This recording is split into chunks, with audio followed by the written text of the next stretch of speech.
बाबा शिव को याद करें। किसी ने बुद्धि के बारे में प्रश्न किया है कि विशाल बुद्धि किसे कहते हैं। हम जब पढ़ते थे तो हमारे एक प्रिंसिपल साहब थे श्री राम यादव जी, उन्होंने एक बात हमें बताई थी कि बुद्धि 3 प्रकार की होती है। एक बांस बुद्धि, एक चमड़ा बुद्धि, एक रबड़ बुद्धि। बोले बांस बुद्धि वो होती है कि बच्चे को कोई बात बता दी जाए तो वो आगे फटाफट पढ़ता चला जाए और निकलता चला जाए। जैसे बांस को फाड़ो तो आगे निशान उसके फटने के बनते चले जाते हैं स्वतः ही। और एक होती है चमड़ा बुद्धि कि किसी को कुछ पढ़ा दो तो चमड़े में जितना छेद कर दो उतना ही बना रहता है, ना घटता है ना बढ़ता, तो जितना पढ़ा दो उतने में ही सीमित रहते हैं। और एक होता है रबर बुद्धि कि उसमें छेद करो रबर में और सूजा निकाल लो, छेद की बंद, मतलब पढ़ा दो फिर वैसे के वैसे। ये बताई थी उस समय, हमने इस चीज को समझा था कि हाँ अपने हिसाब से ठीक ही बता रहे हो, ठीक ही है। और अब आ गई एक विशाल बुद्धि। विशाल बुद्धि उसे कहते हैं जो भगवान को जाने माने और भगवान की कही हुई बात को करे, उसे कहते हैं विशाल बुद्धि।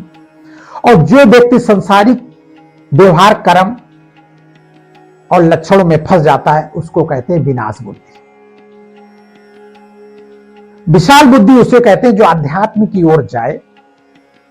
हनुमान जी थे, साईं बाबा था, मीरा थी, इनके कहते हैं विशाल बुद्धि। आज भी मरने के बाद भी हम लोग नाम लेते हैं विशाल बुद्धि, इसको कहते हैं विशाल बुद्धि। इसको नहीं कहते हैं कि हवाई जहाज उड़ा लिया, वो तो वैज्ञानिक विज्ञान है। परमात्मा ने उनको विमान उड़ाने की बुद्धि दे रखी, तो विमान उड़ाएंगे, उसमें कौन सी शाबाशी है? कोई शाबाशी नहीं। भगवान ने सबको बुद्धि संसार की व्यवस्था करने के लिए बनाया। किसी को प्रधानमंत्री की बुद्धि दी, किसी को विमान उड़ाने की बुद्धि दी, किसी को चंद्रयान उड़ाने की बुद्धि दी, किसी को परमाणु बनाने की विनाश की बुद्धि दी। सबके पास अपनी अपनी बुद्धि, वो सब अपना अपना कर रहे हैं, उनका उदाहरण लेने की हमें कोई जरूरत नहीं। सब सृष्टि की व्यवस्था के अनुरूप सब अपना अपना काम कर रहे हैं। नीम अपना औषधि का काम कर रहे हैं, आम अपना औषधि का काम कर रहा है और मदार अपना काम कर रहा है।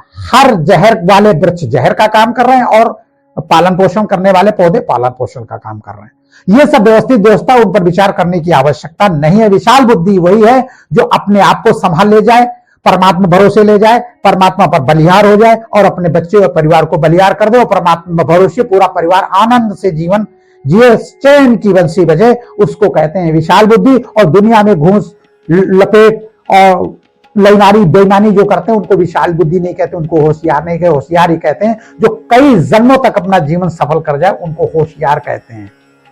और नहीं तो जो संसारिक जीवन कहते हैं उनको सियार कहते हैं, सिर्फ अपने बारे में विचार करते हैं। बाबा शिव को याद करें और सदा आनंदित जीवन जिए।